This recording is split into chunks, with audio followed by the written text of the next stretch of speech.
Today, we're simplifying your shopping experience by showing you how to seamlessly pay in-store using the Walmart app. First things first, make sure you have the Walmart app downloaded and are logged into your account if you haven't already. You'll need to link a payment method. Tap on the menu icon, usually found in the top left or bottom right. Then look for the Services section within Services. You'll find Walmart Pay. Tap on that. Here, you'll see options to add a credit card, debit card, or even a Walmart gift card. Simply follow the on-screen prompts to enter your card details securely. Once added, your payment method is ready for use. Now, for the in-store payment, when you're ready to check out, open the Walmart app again. Go back to the Walmart Pay section. You'll see a Scan to Pay or Pay in-store option, which will activate your camera.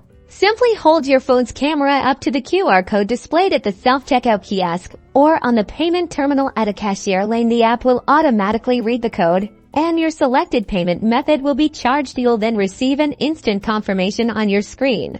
Beyond convenience, using Walmart Pay can also unlock exclusive rewards and special offers directly within the app, giving you more savings on future purchases. So there you have it, a quick and easy way to streamline your Walmart shopping using the power of the Walmart app. Happy shopping!